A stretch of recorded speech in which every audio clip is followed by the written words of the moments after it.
All right, hello and welcome to this training. As you can see from the title, what we're going to be covering today is the hidden power of doing nothing. And as you can see from the overview, what we're going to be talking about more specifically is first the overview itself, then the clutter problem, the purge ritual, the new input, the review, and your action items for the day or the next few days. So without further ado, let's get started and talk about the clutter problem.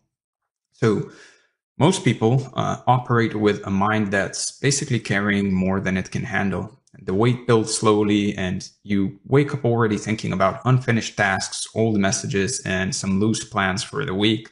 And as the day goes on, more gets added, and the next day, some more. And after a while, your mind starts to feel crowded, and even basic decisions take more effort than they actually should.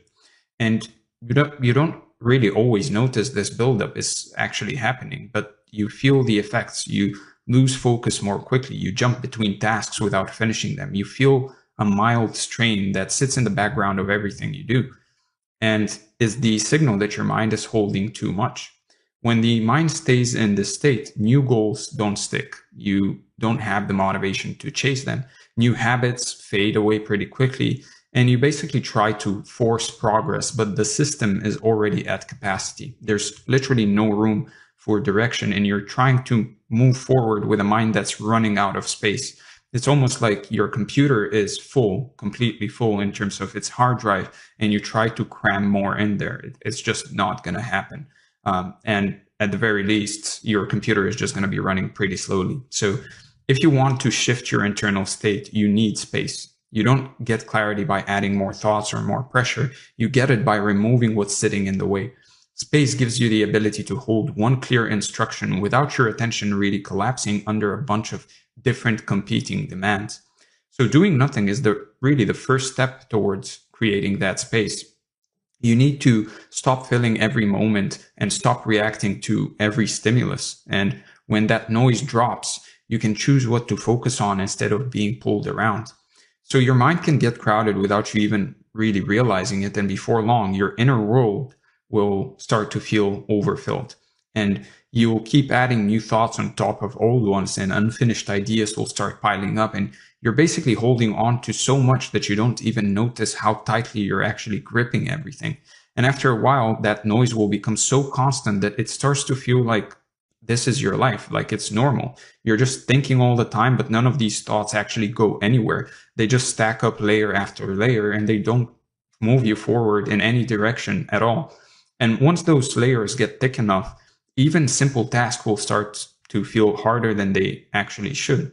There's no breathing room between your thoughts. Nothing fresh can actually land because there's simply no space for it. There's no space for any new ideas or any way to basically move forward in your life. And when your mind fills up like this, thinking becomes less like a smooth process and more like trying to move around in a room where furniture has been pushed too close together. You're just going to basically keep bumping into things all the time, and you'll lose track of what you came in for. And even a simple idea will start to feel like it requires a ton of effort because it has to push through everything you're already carrying. And since you're juggling so much internally, the quality of your attention will also drop, and the quality of your focus, and the signal in general will get weaker. And that's when people start losing interest in things that they used to really care about, or find themselves stuck basically staring at a screen without knowing what they were supposed to be doing in the first place. And it's just so many thoughts at the same time that you just freeze. And this is also when a lot of people start to call themselves burned out, when in reality it's just that they're holding so much in their mind and in their thoughts that of course they're going to feel burned out. Of course they're going to feel like they can't move in any direction. Of course they're going to feel like everything is too much. So the more the clutter builds, the more your focus breaks apart into very scattered pieces, and you start shifting your attention before you've finished anything. You open tabs that stay open for days, and you write notes that you don't return to. You set some goals that you never look at again. And each shift takes a little bit of strength. And actually, science has proven this. Anytime you shift your attention from one thing to the other, you lose a little bit of energy. And this is oversimplified, but that's a topic for a different day. And the cumulative effect is that by the time you want to do something that's actually meaningful, you're already tired. And it's like you're running small errands in your brain and in your mind all day long, and then you wonder why you can't really focus or why you can't move forward. And that mental clutter will create a heaviness essentially that settles into your thoughts and makes even the simple tasks you need to get done feel like these humongous projects. And you'll notice this on days when everything feels slightly slower or when even choosing a next step feels like work. Your mind essentially has to sift through too much noise before it finds a direction. And when it takes that long to locate a clear point of focus, you begin avoiding tasks altogether. As I said, you start freezing, you start, or flying.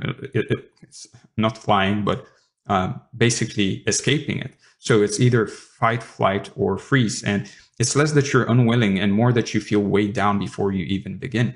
And so when you're so stressed out, when there's so much going on in your mind, basically the same kind of hormone shows up as when you're actually afraid of something, as if a tiger has shown up in front of you. You're either gonna fight, flight, or freeze. And you're doing this to yourself essentially in today's world, because most of us are not surrounded by any dangerous animals that can actually, attack us. I don't want to say the other word, but you get the gist here. So this constant load will just drain you steadily, and every open loop will take a tiny piece of your energy to hold in place. And one by one, they don't necessarily seem like much, but then they accumulate, and that drain will start becoming obvious. And you'll feel it when you wake up already tired, or when you can't really fully concentrate or focus on anything, no matter how hard you try. The body responds to mental clutter the same way it responds to physical clutter. It tightens up, your thinking basically narrows, and you use more effort for less work. And by the end of the day, you're spent without even having created anything of substance, anything of value, without actually doing anything. And the mind tends to collect residue from these unresolved things. A decision you haven't made, or a message you avoided answering, an errand you've been putting off for a while. Each one of those stays active somewhere in the background, like an open tab in a different window. And you may not be thinking about them consciously, but they still remain there, and they drain basically your RAM, in the RAM of your brain, essentially. And when there are enough of these open loops, they glue themselves together and they create this general sense of unease. So you don't always know what you're carrying. You just basically feel that you're carrying something. And when your mind is cluttered, your perception starts bending as well. You might interpret basically neutral situations through a lens of agitation and of anger. You might assume that pressure, you might assume that there's pressure where none of it actually exists, and simple requests will start to feel demanding, and just ordinary days in general will start to feel strangely full, and generally you would feel like you can't actually take on life. And a cluttered mind doesn't really perceive reality clearly. It absorbs everything as additional weight, as additional load to everything that you're already carrying. And after a while, this will shape the way you experience the world. The external begins to basically feel heavier and more dangerous because the internal is. And so the noise becomes a kind of a invisible fog. And this is also what people mean when they say that they have this mental fog. You can think, but the thinking isn't necessarily sharp. Ideas arrive, but they don't stay long enough to develop. And your intuition basically gets quiet. You sense that there's something underneath the agitation, but you don't really quite reach it. And it's similar to hearing someone talking through a wall in the other room. There's sound, but the message doesn't really land. You can't really hear it. And you end up living in reaction to whatever's loudest in your head instead of responding to what matters. And that clutter flattens the depth of your thinking. You lose the sense of that inner spaciousness that allows for insight or creativity or even just direction. And you begin to operate on the surface of things because that's all there's actually room for. And when everything inside you feels compressed, nothing can really expand. So a cluttered mind thickens in a way that makes reflection difficult as well. You're thinking all day, but you're rarely reaching a real conclusion to anything. You're planning constantly, but you're rarely starting. Or you start, but you rarely finish. And you're dreaming occasionally, but never grounding the dream. And there's no room for the idea to open and unfold because the mind keeps circling around the noise instead of the signal. And this creates a kind of stagnation where nothing really moves forward, even though you feel like you're mentally active all the time and maybe even physically. And the most concerning part is how easily this state drowns out the quiet voice inside you that usually guides your direction. And as the load increases, your system just shifts gradually into a low-level crisis mode, essentially. You respond to small things with quick emotional spikes. You get irritated faster. You lose patience sooner. Your energy feels thin and stretched. And there's a steady hum of basically internal fatigue, like a fan in the background. And because this becomes familiar, you begin treating it as your baseline when it's actually just a sign of cognitive excess. So your sense of preference, desire, and inner alignment actually starts to get quieter, and you stop hearing what you actually want. You start defaulting to basically whatever's easiest or whatever's yelling for your attention in the current moment, and you have no time to actually think about the future or plan for it. And when the inner signal fades, it becomes incredibly difficult to shift into a new phase of life because you've lost the clarity you need to choose it. And this is the moment where doing nothing begins making sense, right? Emptiness doesn't require any effort. It doesn't demand any focus or productivity. It removes instead of adding. And when you create even a little bit of that emptiness and quietness, the pressure inside your mind will start to soften and your thoughts will start to settle. And you see more clearly what was clutter and what was real. And once the space clears and once that space actually appears, you finally have room for a new reality to really take shape. And this is what we're going to be covering in the next section, is basically clearing out the excess so that the mind can breathe again. So let's talk about the purge ritual. So clearing your mind really starts in a pretty simple way. You basically just sit with yourself in silence for long enough to notice all the thoughts and unfinished tasks or unfinished open loops start boiling up. And believe me, if you really turn off all stimuli and just sit there, things will start coming to the surface and you will start feeling this urgency and pressure. And that's what you're looking for. You want that urgency and pressure to come up. And why? Because we're going to use it in just a bit. So most people don't stop long enough to actually see that and to actually allow themselves to feel that urgency and pressure, which is why it builds up so easily and why it's constantly building up in the background. Once you catch it though, once you actually pay attention to it and stop yourself for a moment to actually notice it, you can finally do something about it. It's a slow removal of pressure. You're lowering the volume in your head so that the important things can actually stand out again. And I mean that in a very literal sense. When you clear some space in your head, and when you quiet down for a bit, your thinking becomes clearer. Your attention doesn't scatter as much, and the weight you're carrying internally becomes far easier to manage. But you need to stop for a moment to actually notice that and stop adding things. So just take a day. It couldn't be a Sunday. A lot of people say that some of the things I say are not applicable to people working a 9 to 5, which obviously that's a discussion for another day.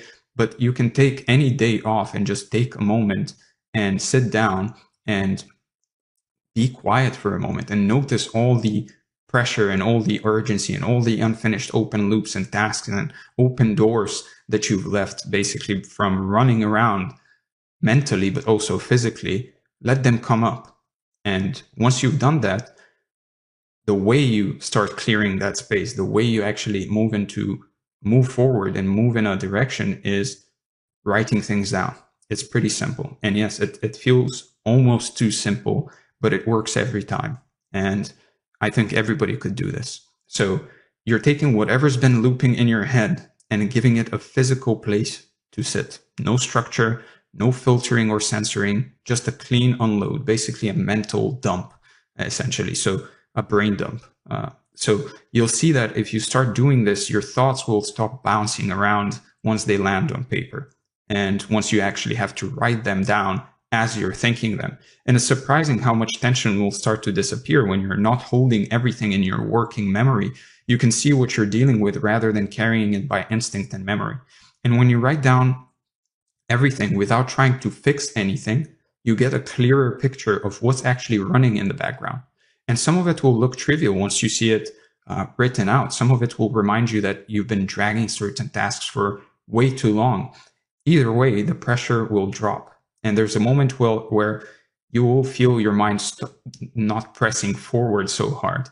And once you start doing it, you'll almost physically feel the mental unload or mental load finally easing up, right? And I personally try to have as little as possible in my memory. I don't want to remember things. I don't want to have to remember things.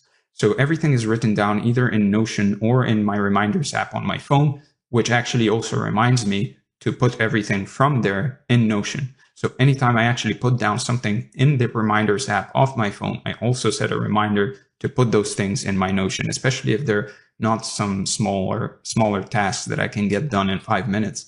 So once you have a centralized place for all of these thoughts and all of these random tasks in your head, and you actually start actively putting and organizing everything in there, you'll be free from overthinking, and you'll be free from the overthinking that you have subjected yourself to for so long.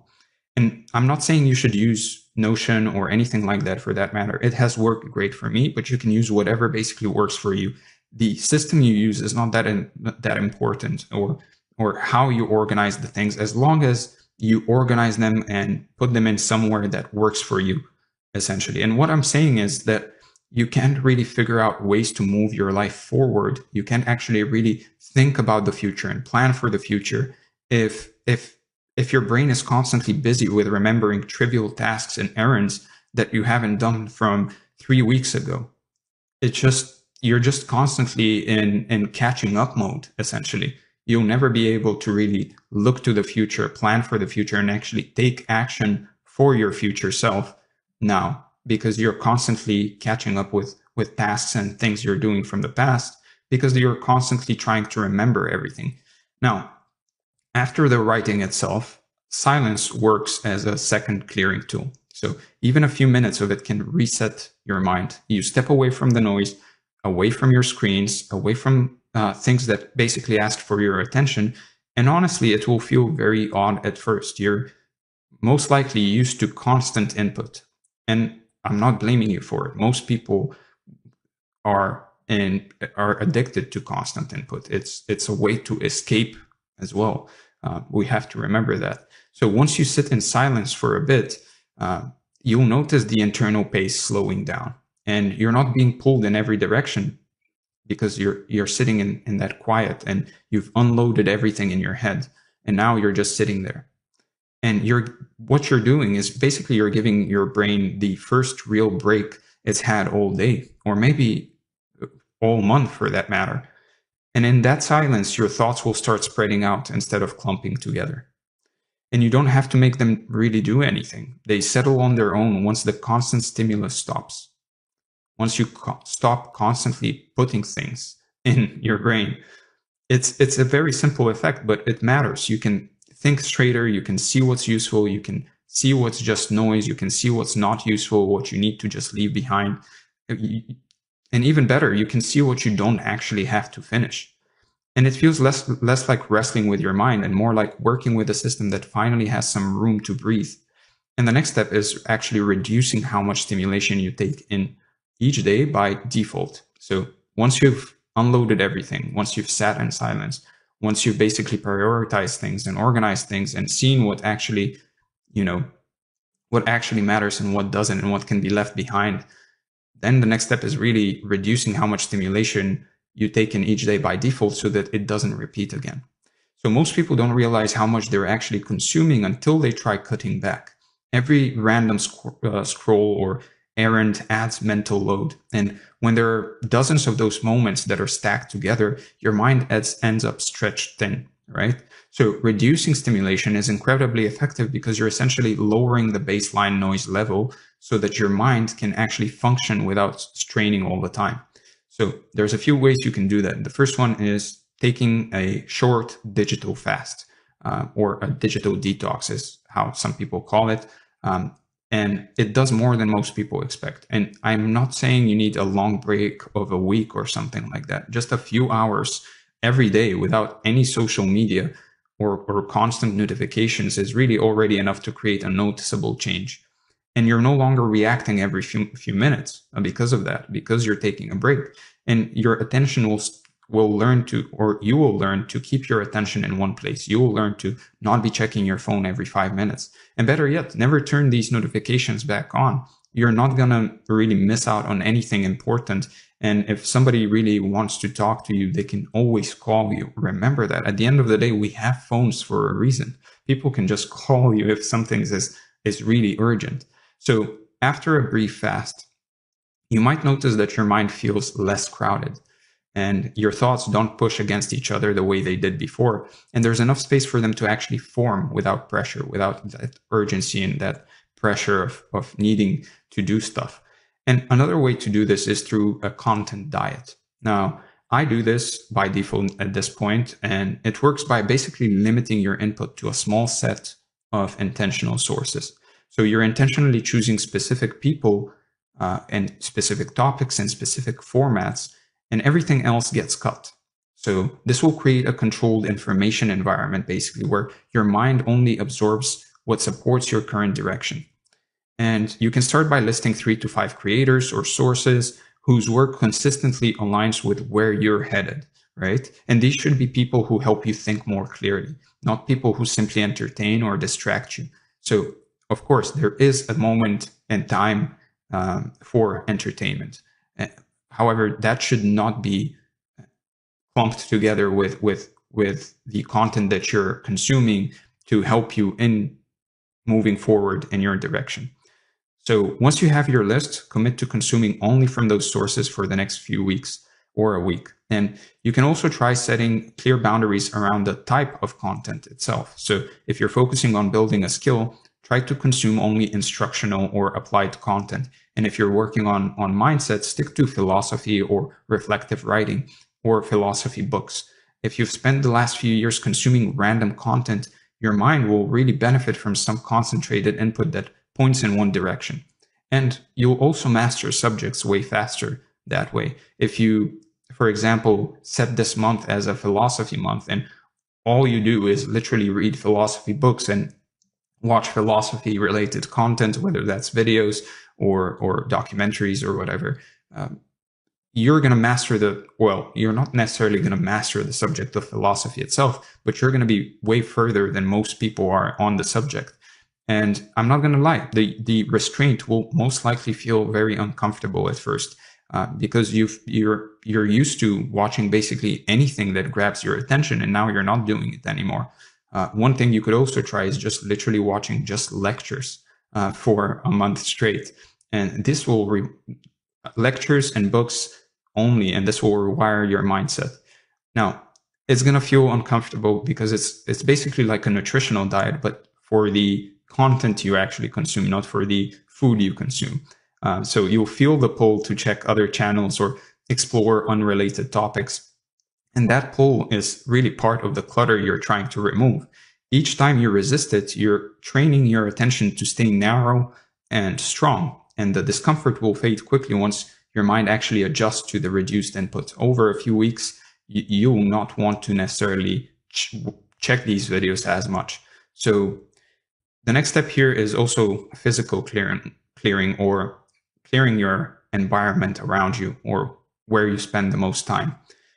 Now, if you're going to an office, clear your office, clear your desk at least. You can always clean that up. If you work from home, then clean up the room you're working from.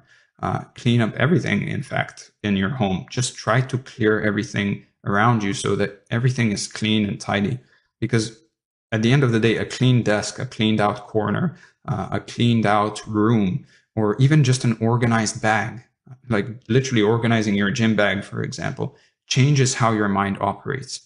You're really reducing the number of things that are asking for your attention. And it doesn't fix everything, but it definitely removes a layer of friction that you didn't realize was there, right? That you didn't necessarily realize is crowding your mind and crowding your thoughts. And you get a cleaner visual field, and in a way, a cleaner internal one as well. Because the lightness that follows feels very steady. Once you clean out a room, once you clear out your space in general, your desk, whatever it is, you'll feel this lightness, and it's a steady feeling. Essentially, your attention feels less pulled, You can look at one thing without your mind drifting towards everything else in the room. And this kind of environmental clearing will help you far more than most people assume. Now, next up are your emotions. And this is one subject that I don't think a lot of people talk about, but emotional residue also needs clearing. Now, a lot of people live they have a life where they haven't closed open loops with people around them, with the relationships they have.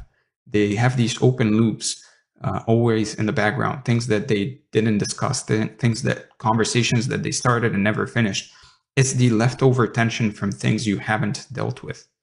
And it might be irritation from a conversation or some kind of a worry you didn't want to examine. All these small emotional weights sit in the mind and take up real space. This is why actually a lot of people want closure after a relationship ends, if they didn't get the closure. It's because that weight stays in their mind. And it obviously prevents them from moving forward.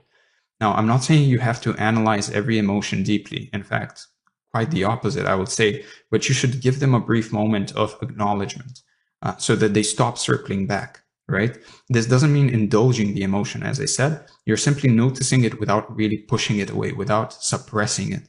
It's just a short moment of honesty. And it looks pretty simple. For example, if you feel angry, literally, mentally, in your thoughts, admit to yourself that you feel angry. If you feel sad, literally just admit to yourself in your thoughts. You don't have to share it with anyone, but just admit to yourself that you feel sad. And once you see it, or in other words, once you notice the emotion usually loses its intensity because you've given it some space, right? You can imagine it almost as something that wants to be heard. The moment you hear it, the moment you acknowledge that it's trying to say something to you, it feels heard. And that's it. It quiets down, right? It no longer holds the same grip because you're not resisting it anymore. You're not trying to suppress it. You're not trying to push it away. And the internal resistance will start to drop, and you'll get back a bit of clarity that you didn't even realize you had lost because of it. And after that purge, the change can be pretty noticeable. Your thinking will get clearer. Your attention is more stable. The noise in your mind will drop far enough for you to actually be able to be aware and hear your thoughts again. And this is the environment where new ideas can actually take root and new patterns can actually form. And that emptiness is useful only if you fill it with something deliberate. So the next section will focus on how to choose that single input, because it will become the anchor for the reality you build next, right? So let's talk about the new input. Now, once you've cleared enough space, your mind becomes much easier to work with. And there's less noise, there's fewer stray thoughts pulling at you, and a stronger sense of internal quiet. And this is where a single clear instruction makes a real difference. So the mind likes direction. And when you give it one simple command, it tends to shape everything around that command without much resistance. And the key here is really choosing something specific enough to guide you, but simple enough that it doesn't create new clutter, right? A clean mind can hold one idea with surprising strength, but if you give it a complex kind of goal, then it will most likely go back to trying to escape and trying to basically suppress it or not focus on that, because it's just more than it can actually handle in the moment. So you start by actually choosing one thing or one thought that actually matters, and it doesn't need to have layers of meaning. It doesn't need to be complex. Just a simple directive will keep your attention steady through the day. And it can be a phrase. It can be a goal for the day. It could be a mantra. It could be just a maxim or a principle you want to operate from. This single idea becomes your anchor, right? And because you have reduced the internal noise, the anchor sits in your awareness without you having to force it there. And to do this, you just ask yourself what direction you want to lean towards right now or today. And when the idea feels clean and uncomplicated, that's a good sign. If you feel some kind of tension or confusion around it, it's probably too complex. So a simple directive tends to hold best. Now, one example is a domino goal. And a domino goal is the one outcome that if you achieve it right now or today, knocks down several other goals at once, or at least makes the others a bit irrelevant. And so it's the priority that essentially carries the most weight. It gives your mind one clear target instead of spreading your attention across many small ones. So once you've chosen your idea, you basically reinforce it by bringing it back into focus at steady intervals. And you return to the idea whenever you get distracted. And you can do this either casually, by every time you notice it, by being slightly more aware of the moment, because the mind at the end of the day learns through simple, consistent reminders. And because all that mental clutter is gone, those reminders will now work a lot better. Or a straightforward way to just take control of this process and not leave it up to your awareness is to just write down your current domino goal 3 times a day, morning, noon, and evening. Now, it doesn't take long, but you're basically training your mind to hold one direction. And the writing will act as a reset each time. So in the morning, you write down your domino goal. It sets the tone for the day. At noon, you write down your domino goal. It basically brings you back on track when the day starts to pull you in different directions. And in the evening, you close the loop, essentially. You just remind yourself of the dominant goal you're working towards right now. Now, after a short period of repetition, the idea will begin holding its own place. You won't have to necessarily hold it in your thoughts all the time or write it down all the time. It's still beneficial if you do so, but you'll notice it showing up in your thoughts without any effort on your side. And you'll start making choices that essentially line up with it without having to think too hard. And the idea will become a filter your mind uses automatically. It's a pretty quiet shift, yet it changes the way you move through your day and through your weeks or months. You're no longer reminding yourself of the direction. It's just constantly there. The mind has accepted it as the baseline. This is what it's working towards. And you can do this with any goal. Once you achieve the domino goal, obviously you can set another one and do the same thing. And with enough repetition, the idea will start to settle deeper. It stops feeling like something external you're trying to remember. It becomes part of your internal language. And the mind starts shaping your habits and attention around it, right? And this integration happens when the idea is simple enough and repeated enough. So you'll notice you don't hesitate or procrastinate as much, and you'll get distracted less often. And you'll act in ways that match the idea or the goal before you even think about it. And the mind prefers consistency and frequency. It doesn't always prefer intensity, right?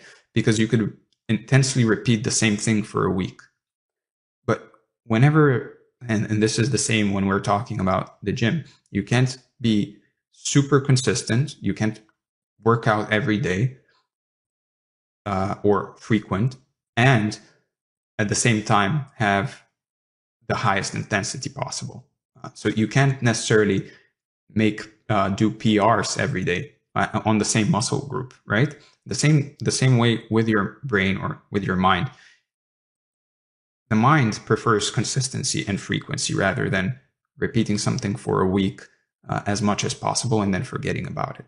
So when you give it one direction and you remind of it basically here and there over a longer period of time, it will hold that direction without much effort.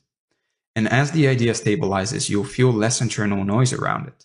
You check it less. You don't need to write it down as much. You correct yourself less. It becomes a fixed point in your awareness, and it becomes almost like what breath is during meditation. So it becomes basically a focus point to bring you back to the here and now, right? Just like you focus on your breath when you meditate. Every time your thoughts start scattering, you just refocus on your breath. And once the idea is embedded, you will start to act on it consistently without necessarily putting in more effort than usual.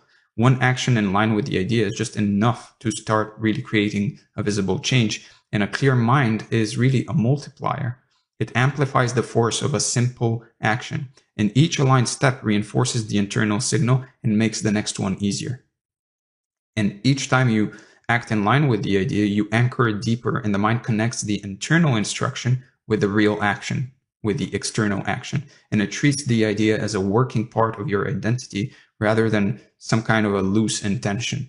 And this will create a loop where your thoughts and actions start to feed each other, and your intentions too. And that's also when confidence increases, because what you think, what you intend to do, and what you do are all in line. And with that comes progress. The idea starts shaping what you notice, what you choose and what you ignore, and you catch opportunities that match it, and you skip distractions that pull away from it.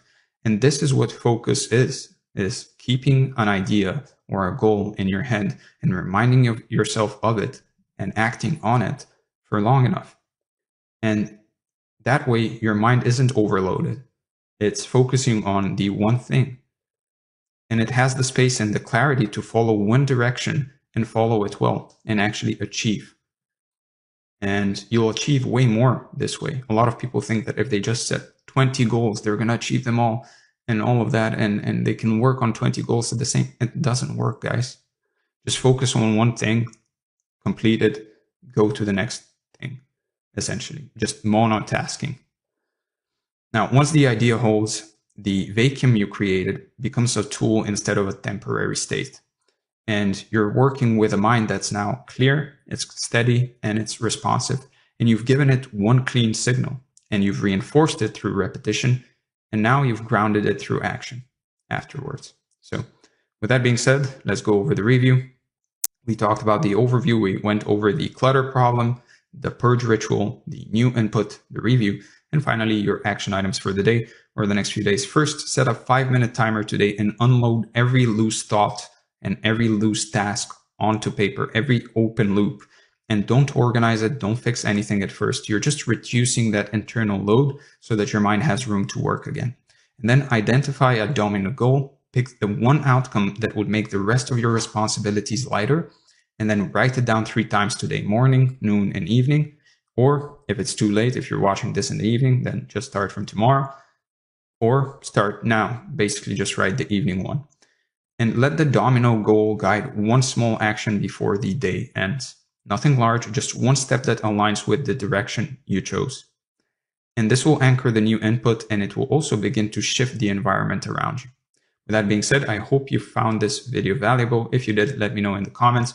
Give this video a like, subscribe to the channel for more. If you want to work with me personally, especially if you're an entrepreneur, creator, or professional, then make sure to book a call from the second link in the description. And if you want this training and the document of this training, then make sure to join the free community from the first link in the description. Once again, thank you for being here, and I'm going to see you in the next one. All right, hello and welcome to this training. As you can see from the title, what we're going to be covering today is the 1-hour law of power and how to build a learner's life. And as you can see from the overview, what we're going to be discussing more specifically is the hidden equation of intelligence, the physics of insight, the learner's life and the knowledge economy, the law of compounding wisdom, designing the day for insight, becoming an intelligent system, the review, and your action items for the day or the next few days. So without further ado, let's just get started and talk about the hidden equation of intelligence. So every living thing survives through balance between the noise outside and the order that's inside. Every system that lives, whether it's a cell, a forest, a mind, or a civilization, faces one single challenge. It must stay adaptable enough to be able to handle whatever the world throws at it. Now, that's the basic idea behind a mental model from cybernetics called the law of requisite variety. It was first described by William Ross Ashby, who was a British psychiatrist that basically turned into a systems theorist who noticed that no matter what kind of system you study, whether it's biological, mechanical, or social, it basically follows the same hidden law of survival. The law says a system can only remain stable if its internal complexity matches the complexity of its environment. So if the world grows more unpredictable, the system must grow more intelligent in order to keep up. Now, you can also look at it this way. A thermostat, for example, has 2 settings, on and off, and it can manage a room because the problem it solves is very simple. But a rainforest has millions of interlocking organisms, each influencing and adapting to the others because the climate, the predators, and the conditions are wildly complex. So the rainforest survives because it has enough internal variety to mirror the complexity around it. That means that every system must build range within itself. New pathways, new strategies, new feedback loops. It has to be able to do that to respond to the shifting patterns of the world. If it fails to do that, it decays. So you'll notice that this is the same in your life. When your inner world stays simpler than your outer world, life will kind of start to overwhelm you, especially as you grow up. When your mind becomes complex enough to understand and adjust to reality, life will start bending around you instead of against you. Now, you can also imagine this principle applied to the entire human history in a way. Every leap in evolution happened because a living system became more complex than the challenge before it. So when the oceans changed, gills evolved. When the land changed, lungs appeared. When the world of survival grew too unpredictable, consciousness itself emerged. Each stage of life created more internal variety to basically deal with more external chaos. And this is the same hidden process that basically drives personal evolution. Every time you learn something new, every time you stretch your mind across a new domain, you're basically increasing your own variety, your ability to meet complexity with understanding. Now, learning will literally expand the number of patterns that your brain can actually hold. It will make your inner system richer, more flexible, more complex, and more capable of seeing connections that others miss. And the result will be a kind of a mental resilience. You'll start anticipating problems before they actually appear, and you'll start seeing options before others know they exist. And you're going to be able to see through walls and have that seemingly superhuman X-ray vision. Now, when you take this principle seriously, you'll also see that learning isn't just personal improvement. It's the mechanism of survival itself. The people who stay curious will always keep evolving. Those who stop will start fossilizing. And so you can picture the human mind as a living ecosystem. In the beginning, it's really a small garden, predictable, easy to manage, but it's fragile and vulnerable when basically the weather changes. The more you expose it to new knowledge, new experiences, and new perspectives, the more biodiversity it gains. It will start generating its own weather systems of thought, its own forms of life. Ideas will start cross-pollinating and insights will start feeding off of each other, and old assumptions will start decomposing into new soil. And that's the real magic of requisite variety. A mind that basically contains multitudes will always outlast chaos. Now, each book you read, each field you explore, each mistake you learn from will basically act like a new species that's entering into your inner ecosystem. The more diversity you build, the stronger the system gets. So when one branch of knowledge breaks, another will fill the gap. When one strategy fails, a dozen others will replace it and be ready to emerge. And soon the parts will basically start feeding each other in ways you never planned. Philosophy will help you in business. Psychology will sharpen your writing. Biology will basically shape how you think about relationships. And that cross-pollination will turn you into something rare. A generalist with depth, a system that basically grows stronger through exposure. Now the key is movement. Keep your internal variety expanding faster than the complexity outside of you. And you'll never fall behind the pace of change and the pace of life. Now, you can look around at the age we live in. The external world has never been more complex. Technology basically evolves by the hour, culture shifts by the minute, and information multiplies faster than any single brain can actually process. The average person faces more novelty in 1 week than their ancestors faced in a decade. So the law of requisite variety guarantees that those who refuse to expand their internal variety, those who stop learning, essentially, will get swept away by the current. The world will reward thinkers who learn faster than it changes, or at least at the same pace.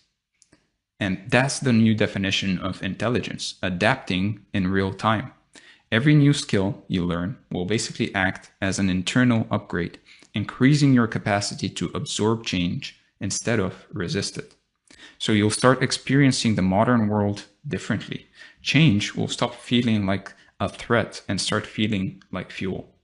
And you see a lot of, especially from the older generations, people that fear change. And the reason for that is that their internal complexity or their internal variety hasn't started matching, or is slowly, basically, it's not matching the outer complexity of the world because they're not learning new things. You'll see that actually people from older generations, especially, that keep learning, keep expanding, keep being curious, they're not that afraid of change. They welcome it. And it's often people that are not learning, that are not expanding internally, that are the ones that are always afraid of change. So those who live only by reaction will stay locked in survival mode, constantly blindsided by what's next. And those who live by learning will really meet the future with ease. They'll move with it, they'll anticipate it, they'll shape it, they'll create it. And so this is where the mental model really starts to turn a bit mythical and maybe even a bit esoteric, because if you look deeper, it doesn't just describe how systems survive, it describes how consciousness itself evolves. Every living mind is, to a degree, like a mirror that's trying to reflect the total pattern of the world around it. The more the world expands, the larger that mirror must become. And so the learner's task is to basically polish that mirror and to widen it until it can reflect the infinite, or at least attempt to. And so when your inner world grows complex enough, you stop feeling separate from the outer one. You begin to sense the hidden unity between all disciplines, all ideas, all experiences. The boundary between learner and universe will start to blur, and you'll feel the quiet recognition that learning isn't something you do. It's something the universe does through you. And so every question you ask will open another, and each answer will turn into fuel for more complexity. And ideas will start basically having babies. And that's how consciousness will keep climbing, through you and through every human who basically decides to keep learning. In this sense, learning becomes a sacred act if you think about it. It's how you participate in the ongoing creation of order out of chaos. The same principle that shaped stars and species is now shaping your thoughts. And that's why the law of requisite variety isn't just scientific, it's spiritual to a degree. It tells you that staying alive in the truest sense means staying in motion, forever expanding your capacity to meet the complexity of existence. Now, when you basically bring this law into your own life, up from the clouds, you start seeing why Warren Buffett's learner's lifestyle works the way it does. So if you don't know, Warren Buffett spends about 4 to 5 hours, or at least reportedly spends about 4 to 5 hours a day learning and reading, studying in a way. So Buffett's power doesn't really come from the size of his portfolio. If you really think about it, he didn't always have it. So he must have gotten it somehow. He got to that point. So his power really comes from the depth of his understanding, at least in my opinion. He has built such a vast network of internal variety, knowledge from business, history, psychology, human behavior, and anything and everything else, that almost nothing really surprises him anymore. It's because the complexity of his inner world matches the complexity of the markets, and he's able to navigate them that way. That's why he moves with almost a stoic calmness. Buffett's days of basically reading, thinking, and spacing out, some people might see them as laziness. I don't know what to say about these people, but it's not laziness. Each book basically expands his internal variety and gives him more models to basically interpret the chaos of reality. Now, the result is predictive power. He can basically see patterns early because his mind contains more of them. And just like I said earlier, he can basically see through walls. He has that X-ray vision that he's constantly developing as well. His thinking literally burns less energy because it has more pathways, more pre-built models that are ready to fit any situation. And this is the learner's life in motion, the deliberate creation of internal variety through study, reflection, and synthesis until your mind becomes adaptive enough to handle any external pressure.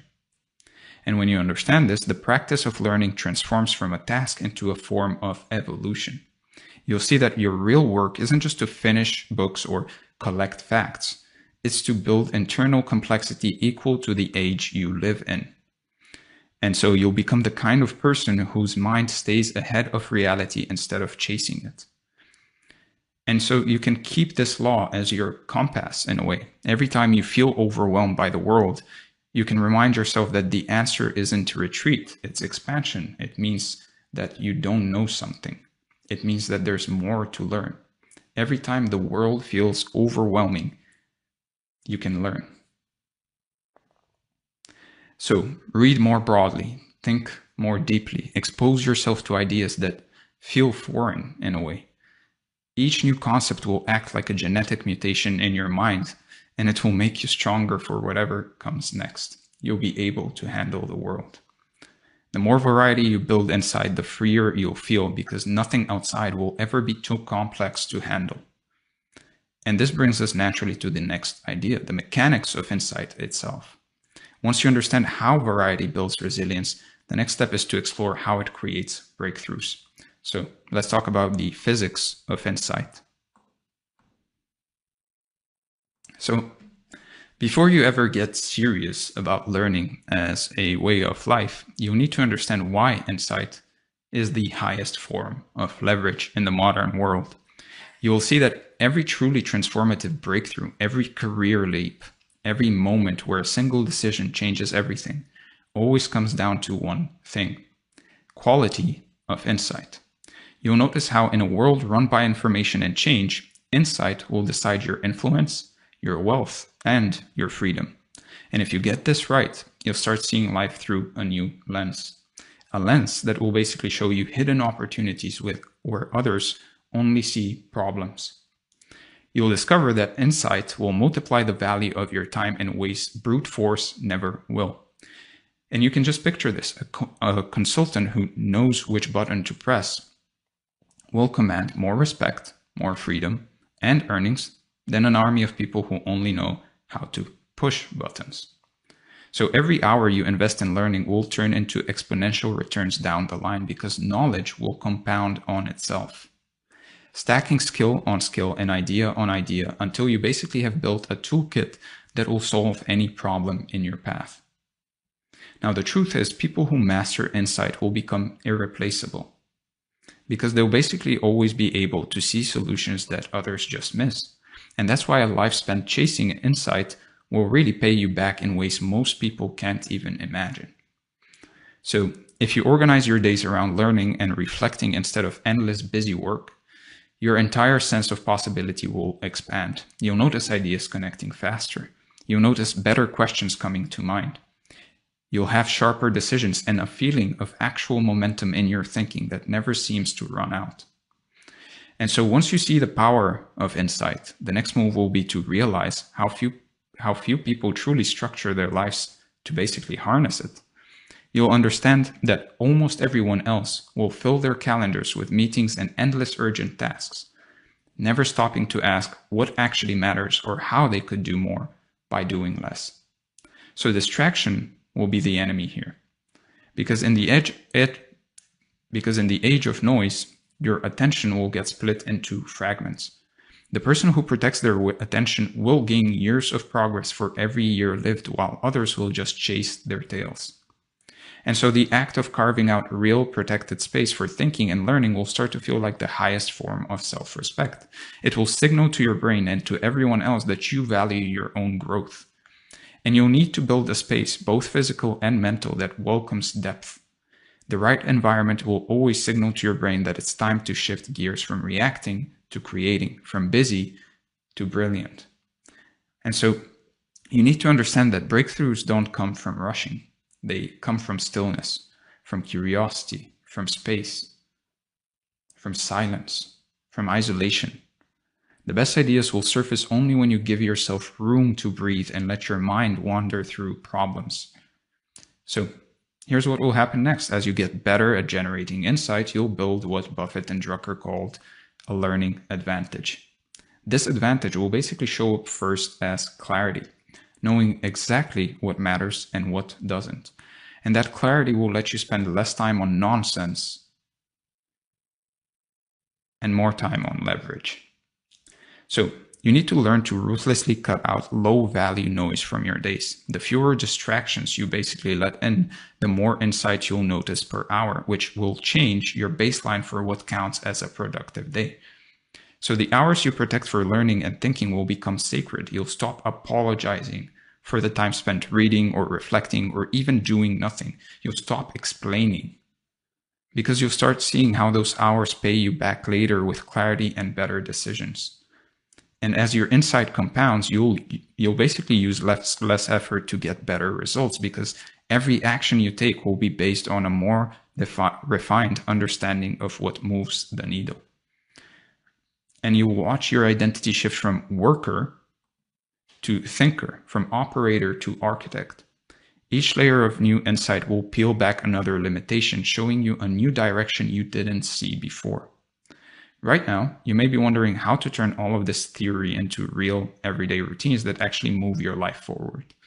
The good news is there's a blueprint for this that I'm about to give you. One that basically pulls from the world's best thinkers and brings their learning systems into your own life. And you'll see how Buffett, Munger, and the top minds in any industry share the same simple pattern. They build their days around learning, around reflection and thinking, not around endless action. Their days aren't packed with to-do lists. Instead, they build long blocks of quiet time, hours for reading, hours for thinking, and space for the mind to make unexpected connections. There was this rumor, I don't know how true it is, from I believe it was the assistant of Warren Buffett, where his to-do list for a random Tuesday was basically just get a haircut. That was it. All of the other time he spent on learning or just thinking, silence. And it's probably the most productive time he has. So that rhythm will look strange to outsiders, but it will give you a level of control and direction that most people never reach. So when you set up your days this way, you'll notice how you start creating new ideas and finding leverage where others see only hard work. It'll feel like you have a head start on every challenge, because you've trained your brain to see solutions before the problem even appears. And so as your momentum grows, you'll start to attract new kinds of opportunities. You'll notice that people seek out your perspective because you'll have a reputation for knowing, for clarity, and for results that are rare in this world full of noise, basically. And so the world will send more complexity your way, but you'll greet it with a smile because first off, you enjoy it and you know you can handle it. And because you'll know you have the mental tools to make sense of anything that comes your way. And others who value insight will gravitate towards you. And soon your learning will accelerate through better conversations and from higher quality connections. So build your personal brand around being the person who gets it quickly and always knows what matters.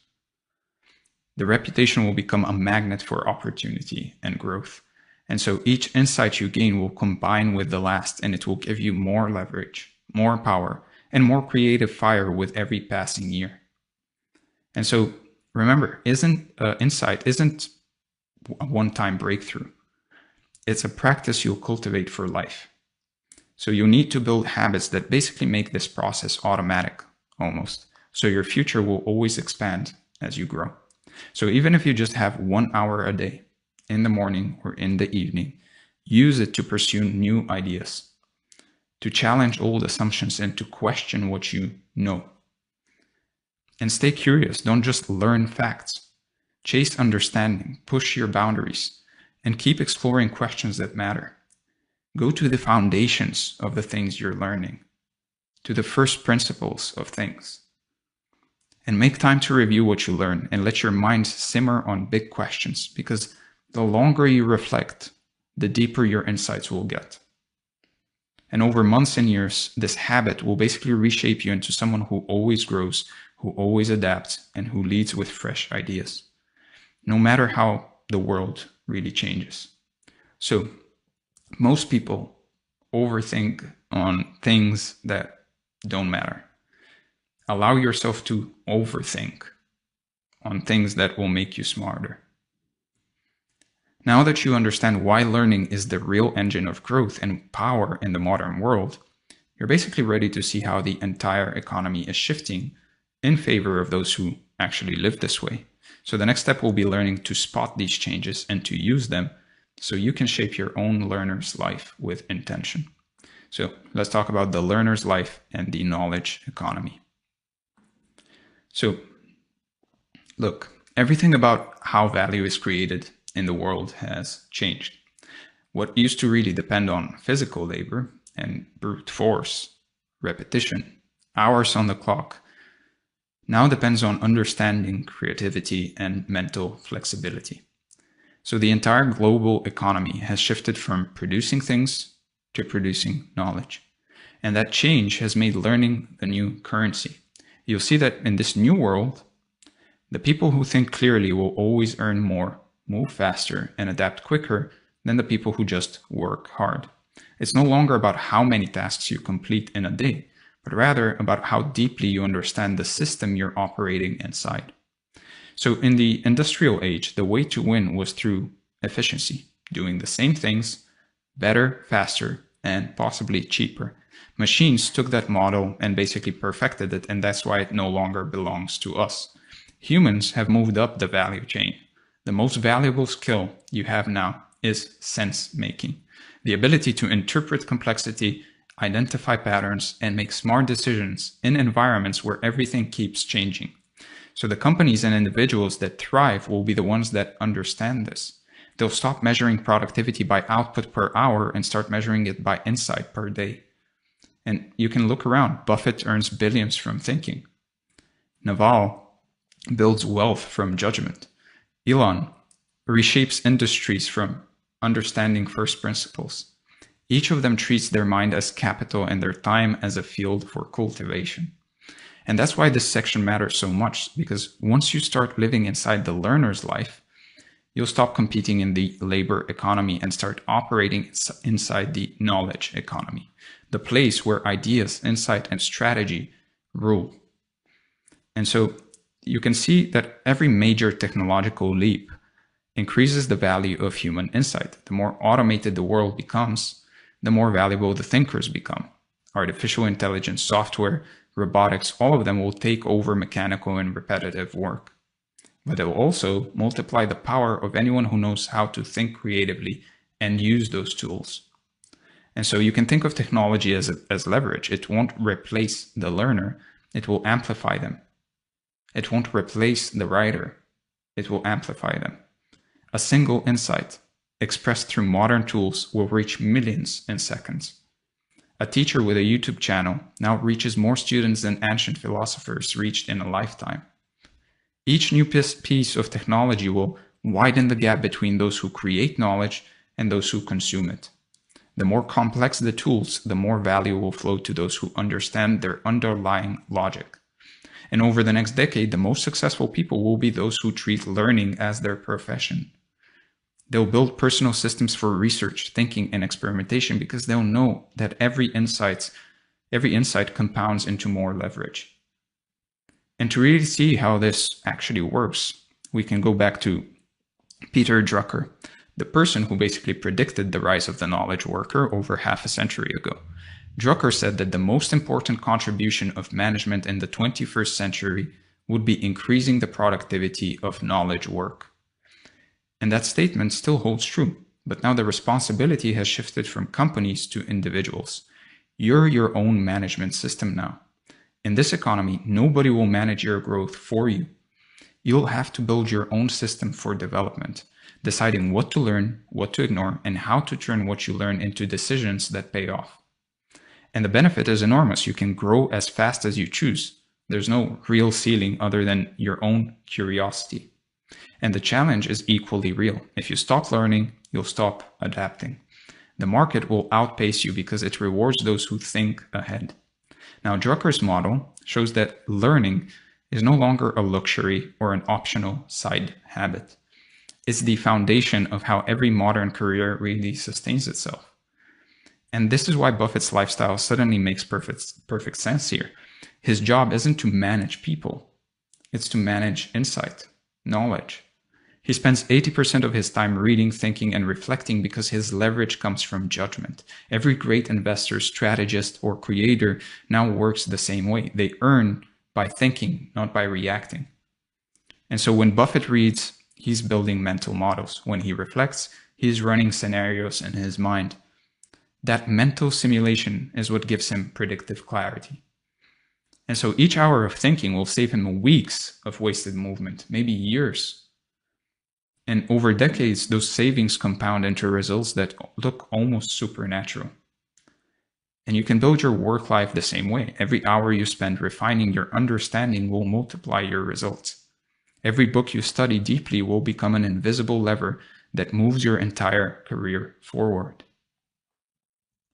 Now, notice the subtle truth here, or even to a degree, it's a paradox.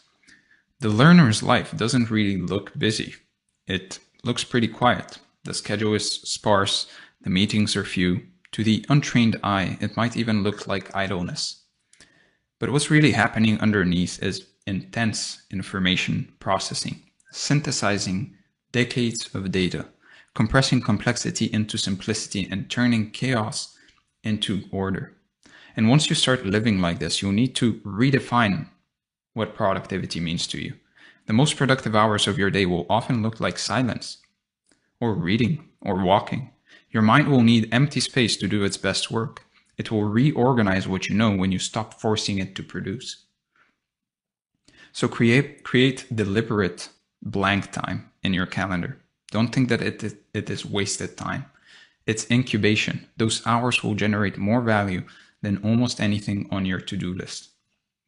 And this new definition of productivity will feel strange at first, but once you understand it and you start seeing the results, you'll never go back.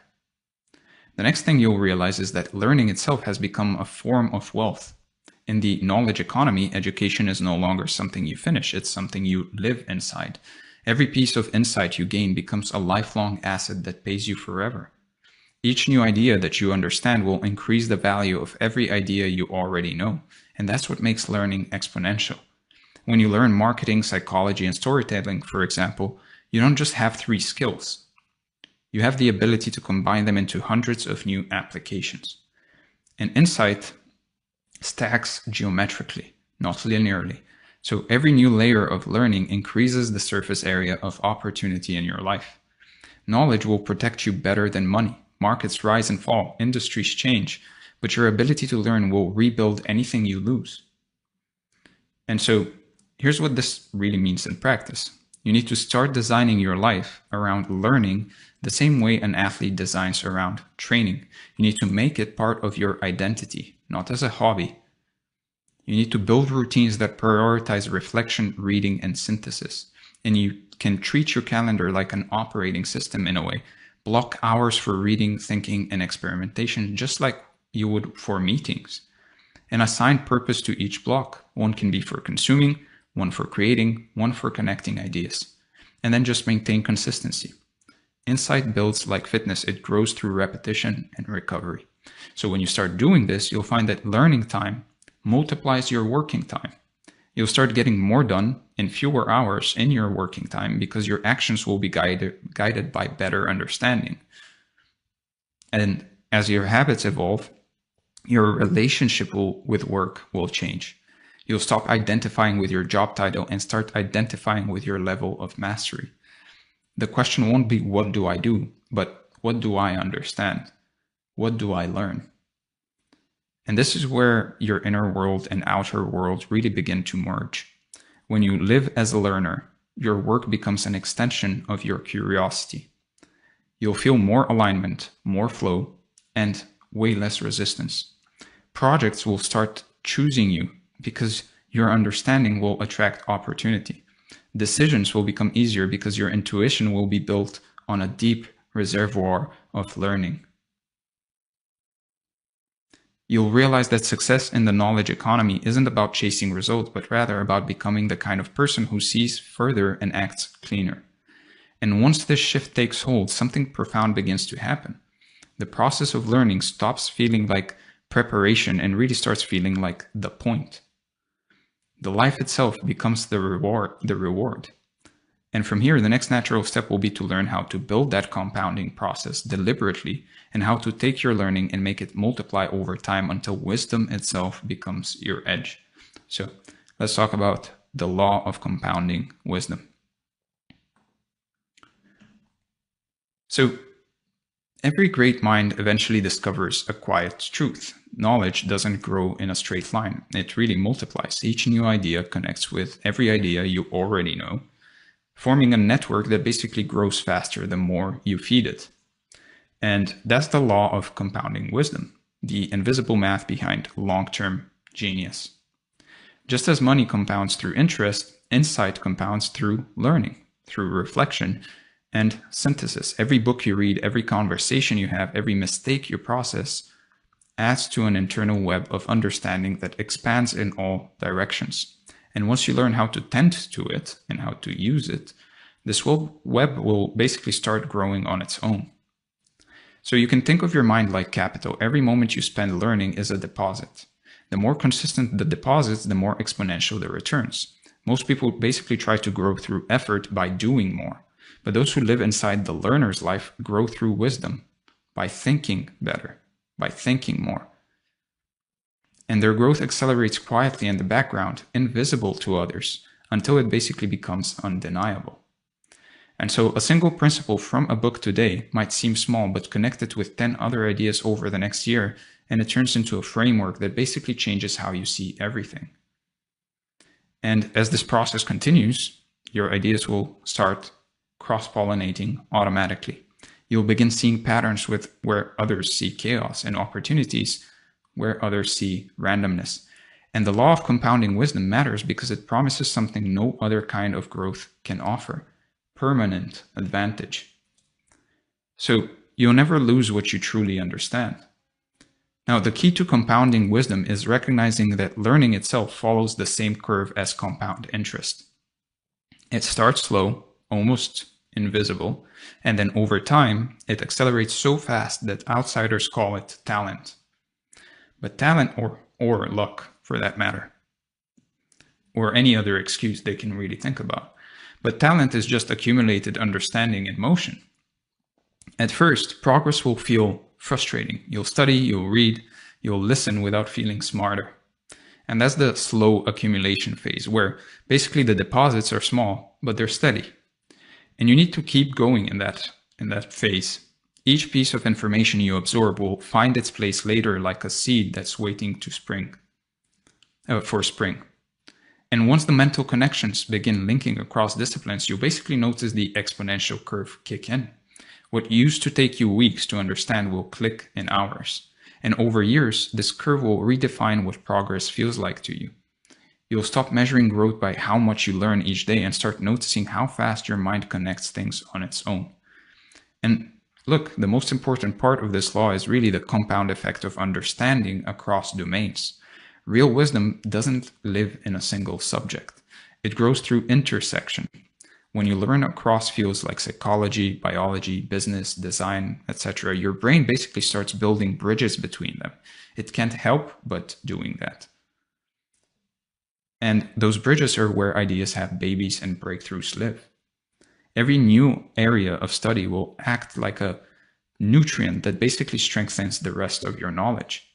Learning about evolutionary biology, for example, will make you a better marketer because you'll see the instincts behind human behavior. Studying systems thinking will make you a better investor because you'll understand feedback loops instead of random events.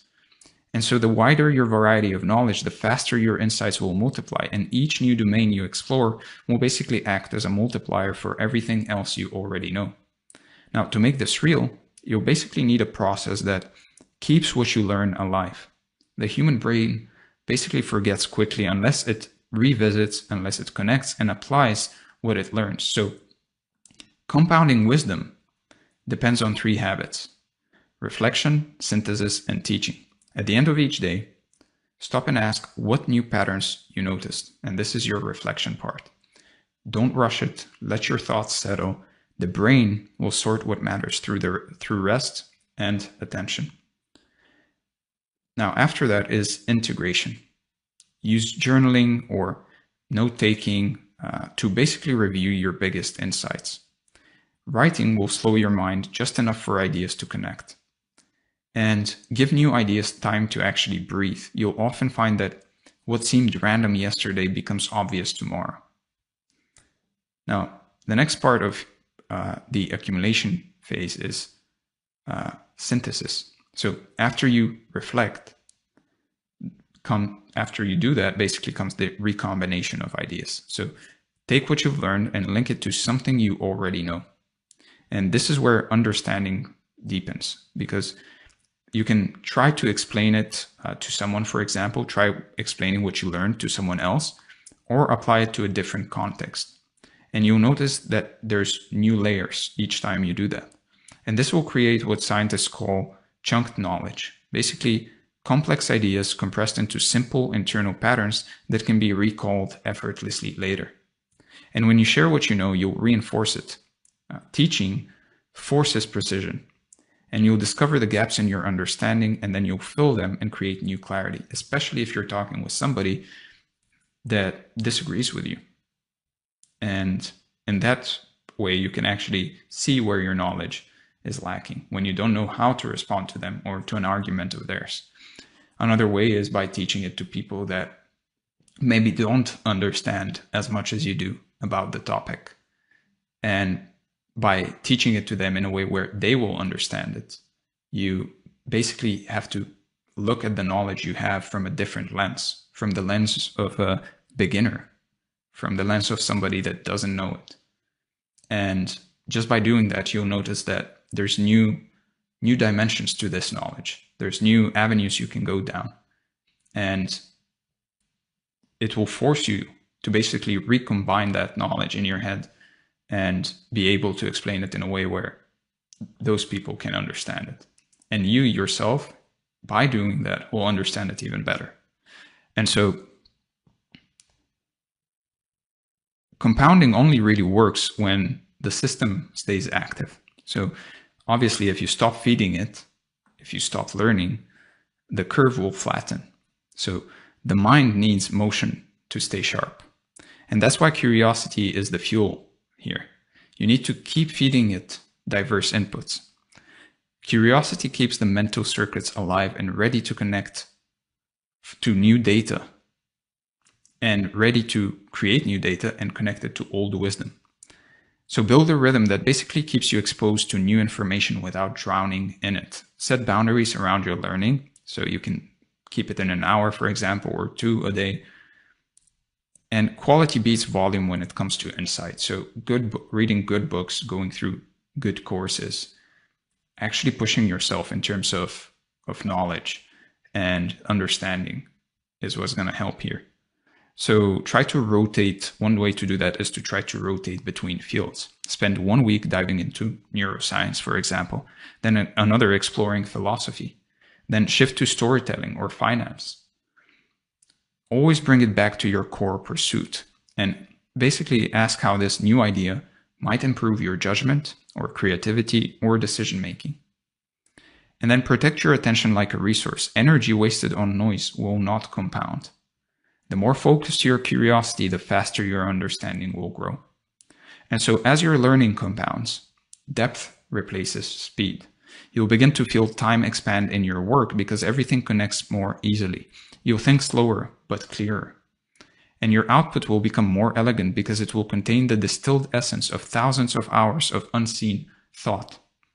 Now, depth will make your ideas heavier. They'll carry more weight because they'll rest on a network of real, actual understanding. And people will start seeking your perspective because it feels grounded, reliable, and rare, and your decisions will age well. That's the ultimate measure of wisdom. It's accuracy over time. Paradoxically, the more complex your understanding becomes, the simpler your expression will get. You'll see patterns beneath the noise and explain it cleanly. And that's when you know compounding has matured into mastery. Now, compounded wisdom grows more stable with age. The longer you practice this, the more your mental models reinforce each other. So you'll find yourself making fewer mistakes, and when you do, you will recover faster because the structure of your thinking will absorb the shock. And over time, this will build a kind of mental wealth. Calm confidence born from knowing that you can understand anything if you give it enough attention. And each lesson you've learned in the past will keep paying dividends because it integrates naturally into everything new you encounter. And you'll start feeling unshakable because nothing will seem truly unfamiliar anymore. Every problem will echo something you've already solved in another form. And that's the real reward of compounding wisdom. It doesn't only make you smarter, but it also makes you steadier, and you'll stop reacting and start responding. You'll stop chasing and instead you'll start choosing.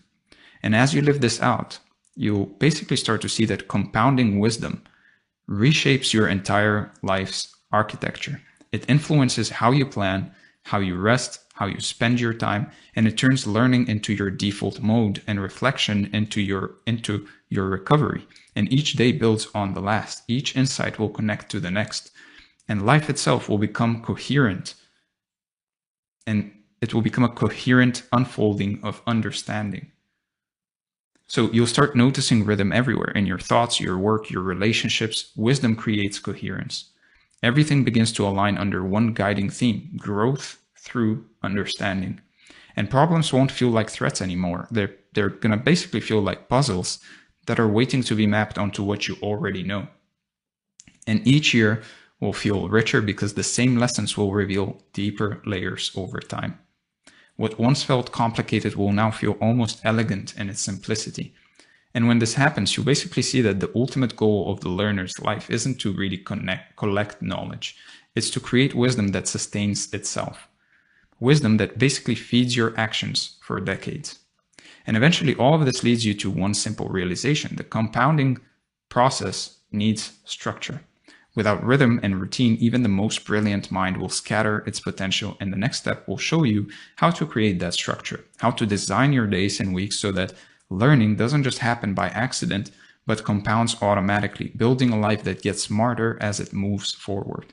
So let's talk about designing the day for insight. So wisdom doesn't compound in chaos, it compounds in rhythm. So if you look at every high performer who builds empires of understanding, whether that's Buffett or Munger, Drucker, Gates, even Da Vinci, you'll find one quiet pattern behind all of them.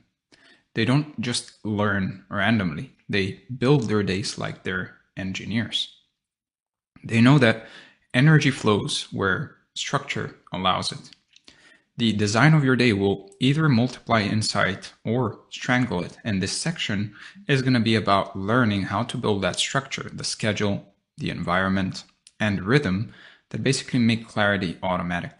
So once you master this, your mind will start generating understanding on its own because the conditions will support it instead of suffocating it. So you'll notice that most people's days are built very reactively. Their schedule belongs to everyone but them. They wake up, they check their phone, they answer messages, and they start running. And every hour is basically an interruption disguised as an obligation.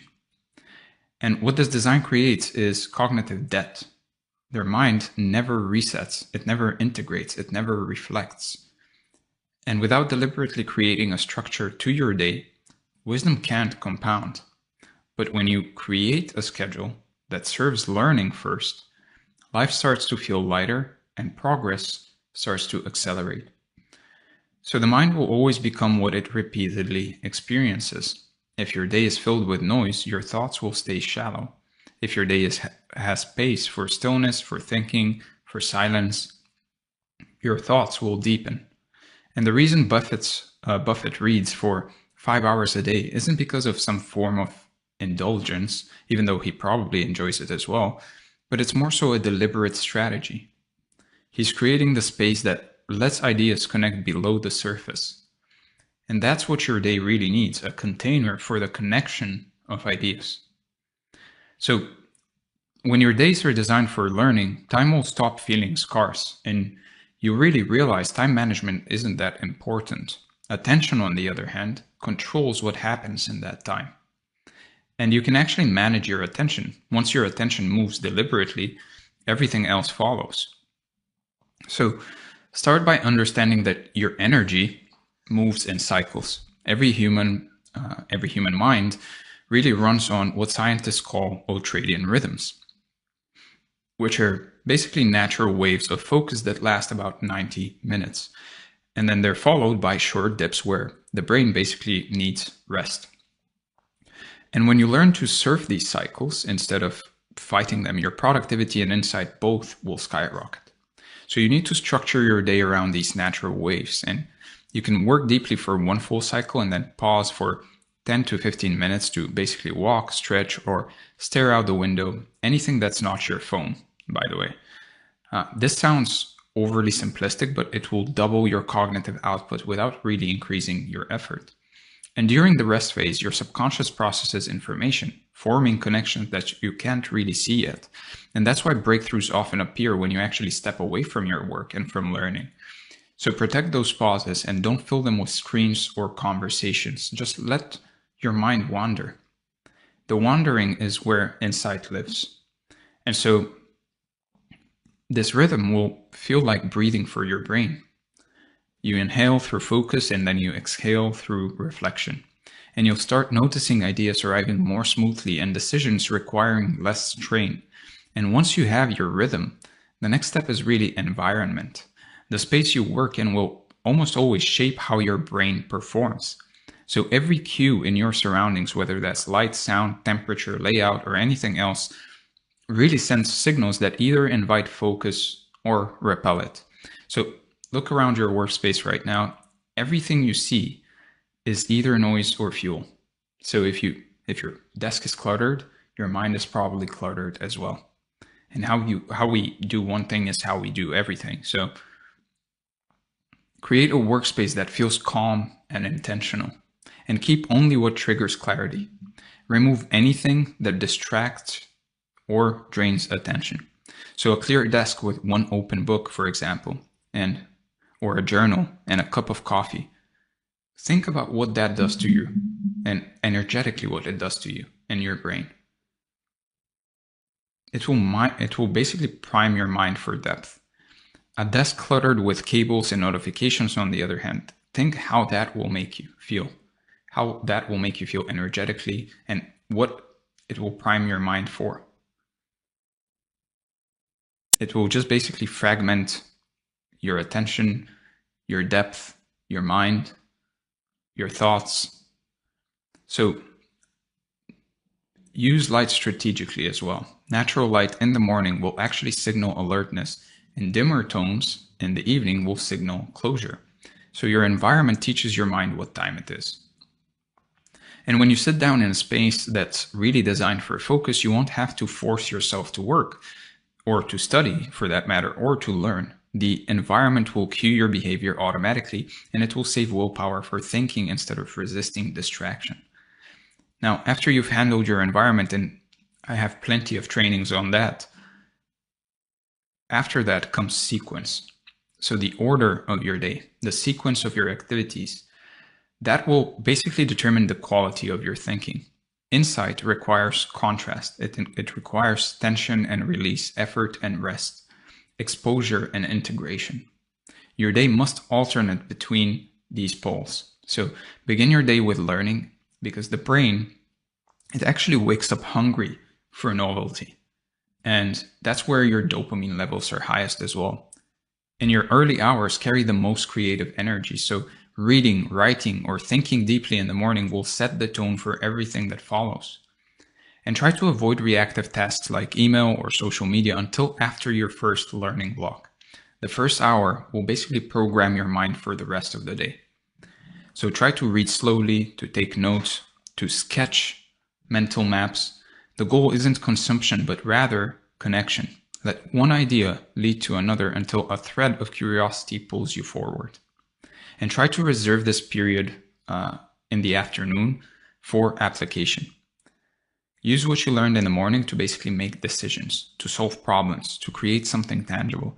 Your energy will be more physical here, so movement and execution will come naturally.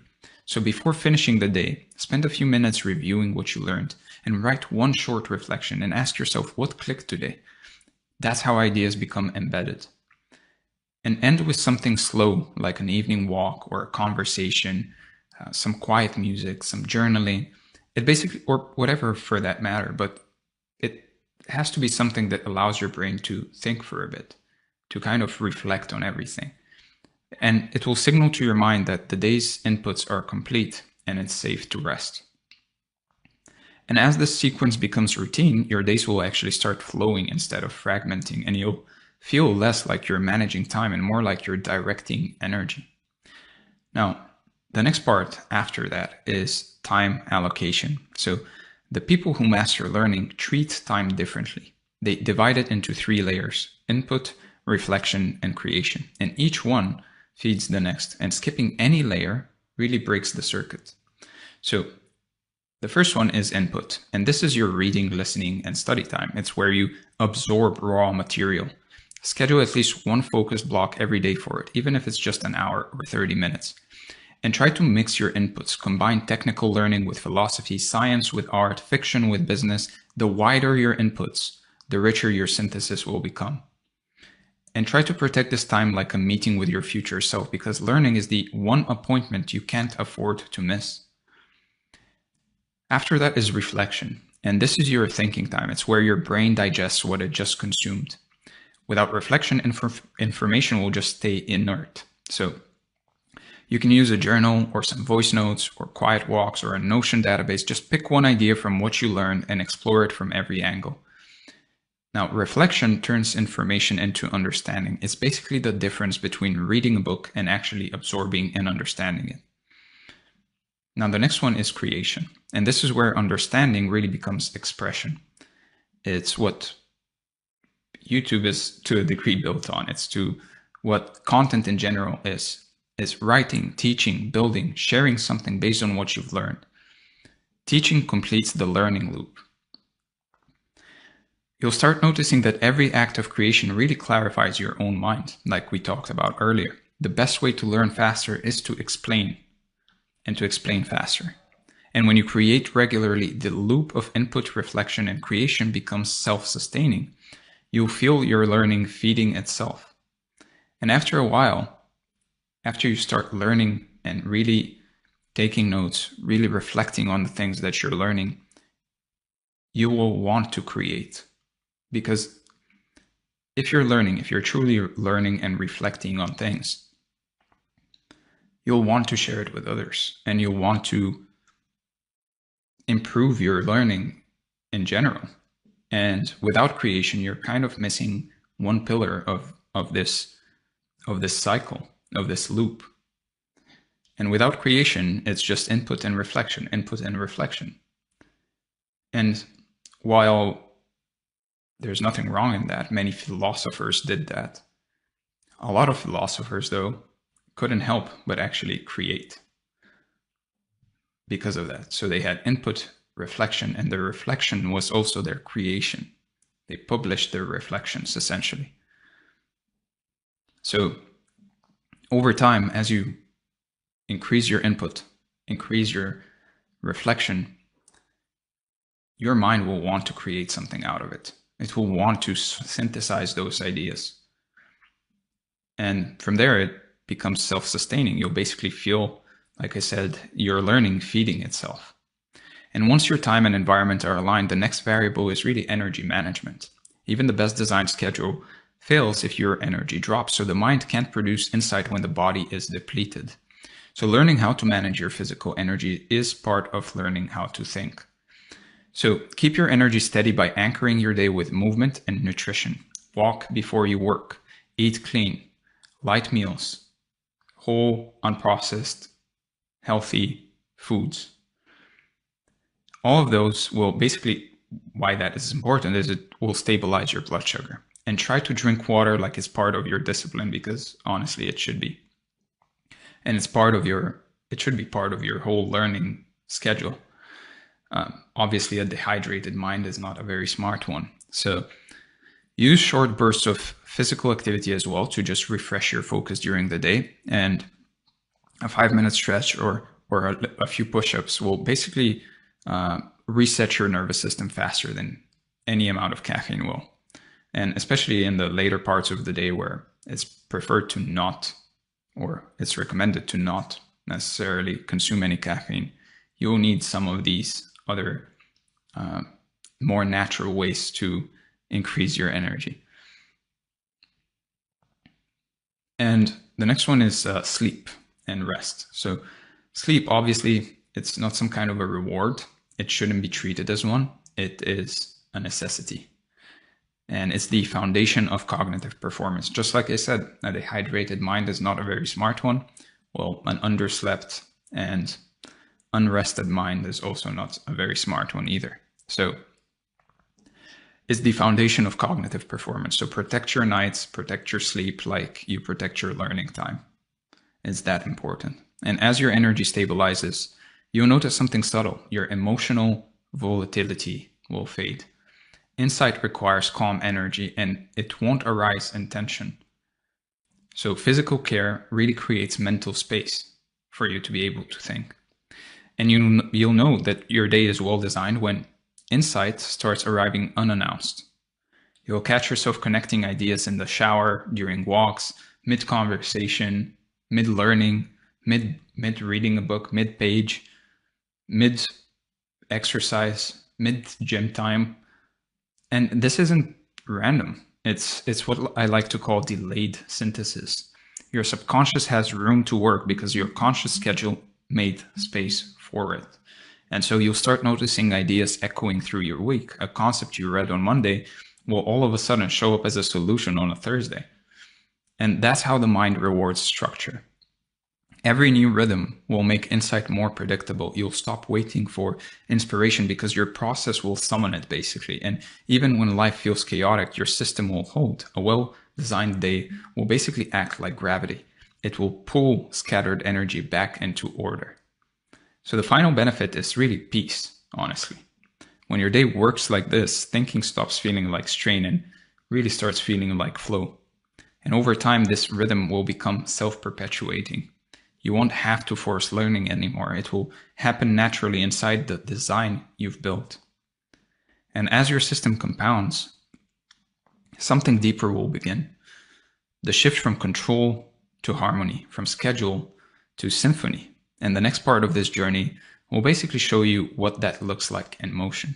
How rhythm, routine, and focus will merge into a larger pattern that organizes your entire week around mastery. So let's talk about becoming an intelligent system. So every person who masters anything eventually discovers a threshold where learning stops being a thing you do and becomes a thing you are. And at that point, the process runs itself. You stop thinking in fragments and really start operating as a single, self-correcting organism, an intelligent system. The same laws that govern how ecosystems adapt, how algorithms learn, and how civilizations evolved also apply to you. So the purpose of this section is really to show you how to cross that threshold, to build a personal system that learns from feedback, adjusts to change, and keeps improving without needing endless motivation. So every intelligent system shares 3 traits. It takes in data, processes it, and then refines its behavior based on the result. And that's how evolution built life. It's how the brain also develops intelligence and how machine learning models also become accurate. When you structure your own life this way, your growth stops being random. You'll create a living framework that uses every experience as input for improvement. And your thoughts, your emotions, your habits, and results are all feedback. Every moment will either confirm or correct your understanding of reality. And the more quickly you interpret that feedback, the faster you'll evolve. So your system will thrive when it collects feedback with precision, processes it with honesty, and adapts with consistency.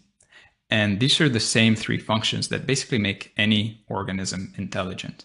So once you start seeing yourself as a system instead of a set of goals, progress will accelerate naturally. And you'll stop forcing growth and start designing conditions where growth is inevitable. So the first part of really building an intelligent system is awareness. Systems can't improve on what they can't detect. Awareness is your sensory input. So it's how you notice what's working and what's not. Without awareness, really even the smartest plan will decay in noise. So awareness begins with tracking. The brain loves patterns. And so tracking gives it clarity. And you need to track what you read, when you think best, what drains or restores your energy, and what kinds of work give you the most insight. So try to keep your tracking simple. You can use a notebook, you can use a voice message, you can use a single digital log such as Notion, for example, and just write down what you're learning and how it's affecting your thinking. And over time, you'll see invisible patterns surface. Those patterns are going to be feedback loops in disguise, and they'll show where your system is leaking and where it repeats errors. So awareness will turn failure into data. And once you have awareness, the next step is really alignment. Your daily actions, your daily goals, and identity need to reflect the same logic. So if any layer runs on a different rule set, friction will start appearing and your energy will start scattering. So you need to audit your actions. Ask, does this behavior actually belong to the system I'm trying to become? And every misaligned action is an outdated line of code that is basically waiting to be rewritten. And when awareness and alignment fuse together, your behavior will start regulating itself, and you won't need discipline to really stay consistent because your system's rules will keep you stable. And so once awareness and alignment exist, you'll need flow. Flow is the operational rhythm of an intelligent system. So the steady rhythm that basically keeps information and energy circulating. And in biological terms, flow is just metabolism. In mental terms, it's the cycle of input, reflection, and output that basically keeps wisdom compounding. So the flow loop has 4 phases: gather, integrate, apply, and adjust. Each feeds the next. So the first phase is gather, and this is your input phase, as we talked about earlier. Reading, studying, observing, it brings data into your system.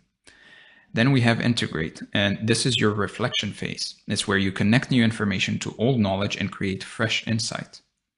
Then comes the application phase, and this is your experimentation phase. This is where insight becomes action and experience becomes feedback. And finally, we have adjust, and this is your adaptation phase. It's where feedback reshapes your next move and the cycle begins again. So you can imagine it as a feedback loop.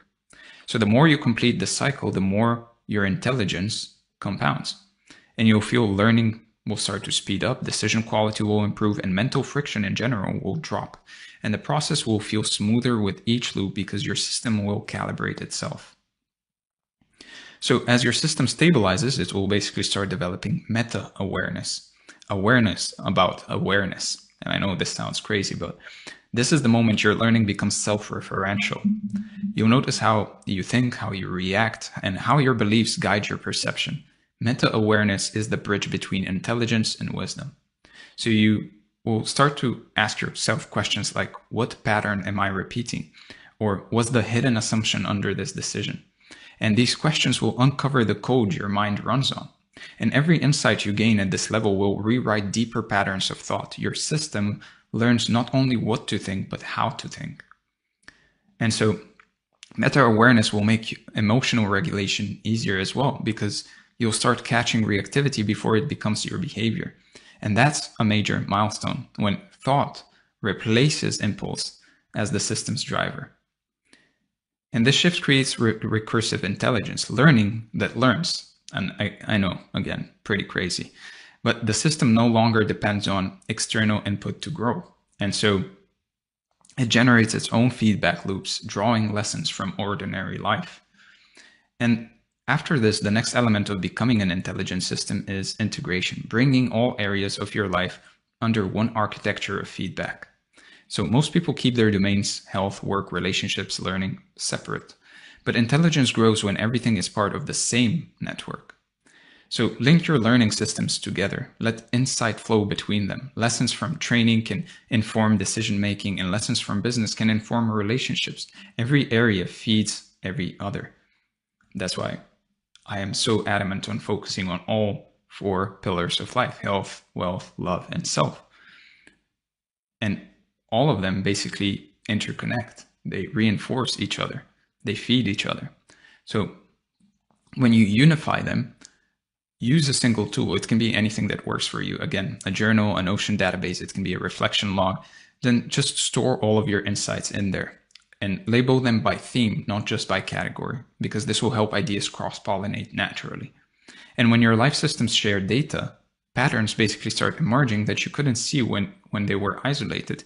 You'll realize that improvement in one domain accelerates growth in all others.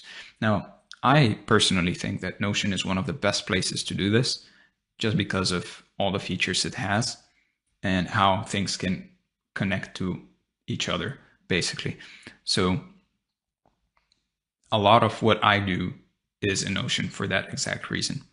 Now, over time, this integration will just make your identity more fluid. You'll stop dividing yourself and into your professional, personal, and spiritual lives, and you'll feel coherent. One mind, many functions, one feedback loop.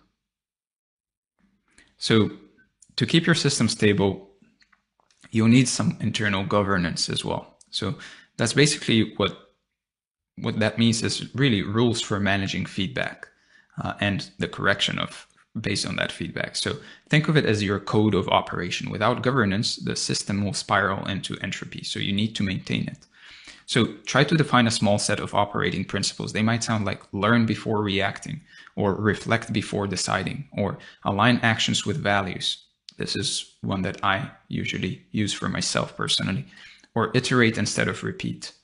These rules are going to be very simple, but they're basically like mantras, and they'll act as internal stabilizers.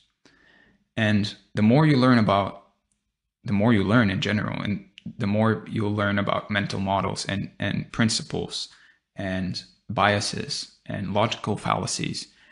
And the more you learn about those, the clearer your thinking is. And you'll be able to, your mantras will basically become one of those. It will either be a mental model or a principle of some sort, or it will be a logical fallacy, or it will be some kind of a bias that you know you're making. And so, for example, one of mine is don't attribute to malice what can be easily attributed to stupidity. And so this is a mantra, but it is also, in a way, it is actually a mental model, a razor, and it's a rule as well, a rule for the system, a rule that basically acts as a stabilizer. And so try to review as you learn. You'll collect these rules for yourself and review these rules regularly, because when your behavior drifts, they'll pull you back towards equilibrium. So strong governance will keep your system adaptable under pressure. And when chaos hits, you'll adjust automatically instead of collapsing. So governance should give you structure without suffocation. Systems that thrive are the ones that actually can bend without breaking. And once governance is in place, your system starts producing emergent intelligence, outcomes that feel greater than the sum of its parts. So you'll begin seeing how separate ideas, how separate habits and lessons merge into elegant solutions you couldn't even plan. And that's emergence, the moment when self-organization starts expressing genius. And these moments will feel like intuition, but they're actually like pattern recognition at scale. And this is one of the most interesting things about learning more, about reading more, about expanding your inner complexity, is the pattern recognition that comes as a result of it. The system has seen enough loops to basically predict outcomes without even reasoning consciously. And so this is where your subconscious mind becomes your ally. It will start generating insights just randomly during walks, showers, casual conversations, as you are learning, as you're exercising in the gym, because it's processing data all the time. And you'll notice yourself making faster, clearer decisions for your life with less mental effort. And slowly but surely, as you go through life, you're going to outpace everyone else. You just are.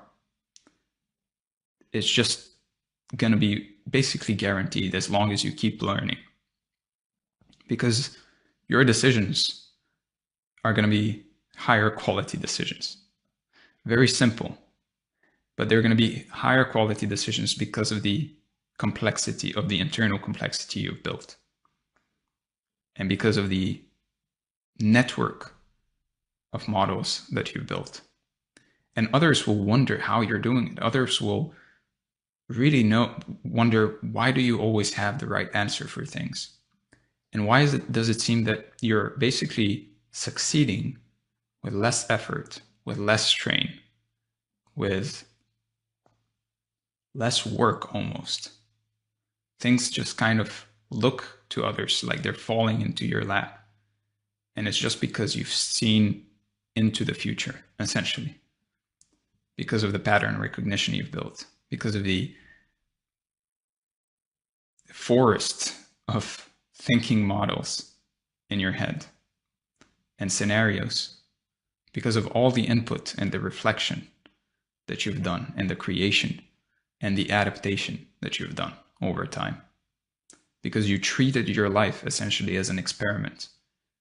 And you learned and you experimented and you went back to basically to the beginning. You learn, experiment, you take the output of that experiment, and then you reflect and you refine your learning and you expand your learning, and it will seem almost as if you're superhuman after a while. And in reality, you've just done the work that most people are not willing to do, which is to sit down and actually learn, reflect, and then create, input, process, output, refining of the input. That's all you've done, really.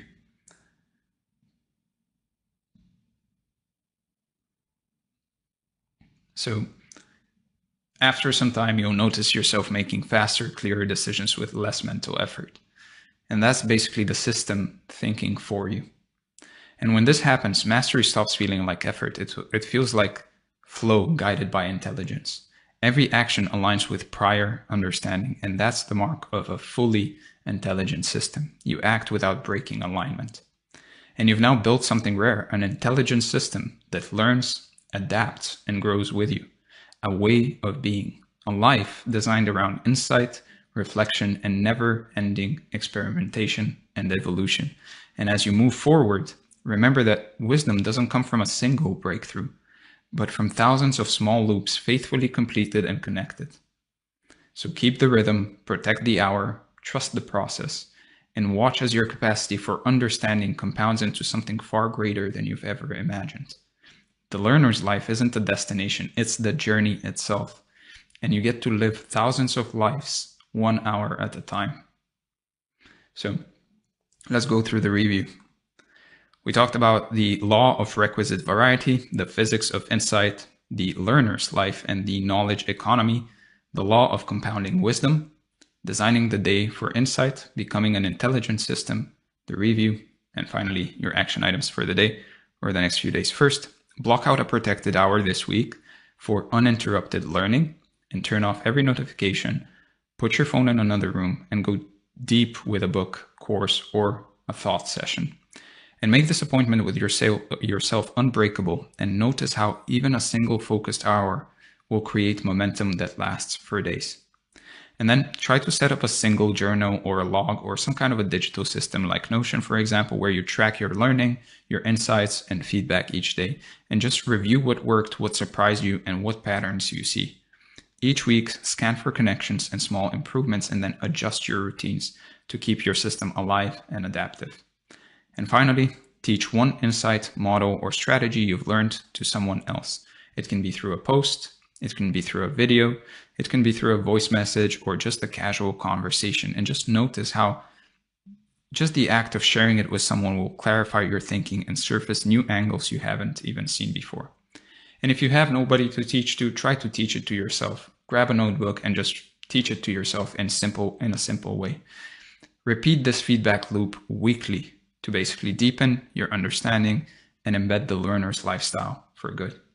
With that being said, I hope you enjoyed this training. It was definitely a pleasure of mine to create. It's one of those topics that I'm really, really passionate about. So if you enjoyed it, make sure to let me know in the comments. Give this video a like, subscribe to the channel if you enjoyed this video and if you want to see more. And if you want to work with me personally one-on-one, book a call from the second link in the description, especially if you are an entrepreneur, a creator, or a professional. And if you want this training along with the document, then make sure to join the free community from the first link in the description. With that being said, again, thank you for being here, and I'm going to see you in the next one. All right, hello and welcome to this training. As you can see from the title, what we're going to be covering today is 5 lessons that will rewire your reality. And these 5 lessons have been taken out from my personal journal that I do every year about a week before my birthday and reflect on the year. And this year I wrote about 25 to 30 lessons, something like that. And I took out 5 of probably the most important ones and the most valuable ones and expanded on them so that you can derive some value from them as well. Now, with that being said, what we're going to be talking about today more specifically is first, obviously, the overview itself, the sacred suffering, the infinite expansion, the wealth paradox, the self-investment law, the value paradox, the review, and then your action items for the day or the next few days. So without further ado, let's get started and talk about the sacred suffering. So most people spend their entire lives trying to escape work. They're counting down to Friday. They dream about retirement. They fantasize about winning the lottery so that they can finally stop doing anything productive. And look, I get it. People have attached productivity and work to something negative. We've been sold this idea that work is the enemy, that comfort is the goal, and that once you make it, you can just kick back and relax forever. But what I wish someone had told me 10 years ago is that the whole framework is completely backwards. The ability to work is actually one of the most profound blessings you'll ever experience in your life. And I'm talking about real work here, right? The kind that challenges you, pushes you, makes you question whether you can actually pull it off. When you strip everything else away, when you actually look at what actually makes life feel meaningful and alive, it's the struggle itself. You need something to push against, something that demands your full attention and effort. And there's this feeling you get when you're deep in the process of building something, creating something, solving a hard problem. Your brain is firing basically on all cylinders, and time kind of disappears. And even though you're exhausted, you feel more alive than you do when you're lounging on a beach somewhere or lounging on your couch. And that's what I'm talking about. That's the thing most people are trying to run away from, which is insane when you actually think about it. Without work, without something to struggle towards, to work towards, to aim for, life loses its texture. You've probably noticed how people who retire early and just stop doing anything productive tend to deteriorate pretty quickly. They lose their sharpness, their sense of purpose, their reasons to get up in the morning. And the work itself, the act of pursuing something difficult, that's where, in my opinion, meaning lives. Being valuable to other people, or having skills that matter, or being the person who can solve problems. This is the stuff that feeds your soul in ways that passive entertainment never will. And when you look at something and say, I built that, or I fixed that, or I made that happen, there's a satisfaction there that is pretty deep, and it's primal almost. Humans are built to create, to overcome obstacles, to prove to themselves that they can handle whatever life throws at them. Your work shapes who you become. And I don't mean just your job title. I'm talking about the challenges you take on, the skills you develop, the discipline you build through showing up every day, even when you don't feel like it. All of that creates your identity as well. You become the kind of person who can handle pressure, who can deliver results, who doesn't fold when things get hard.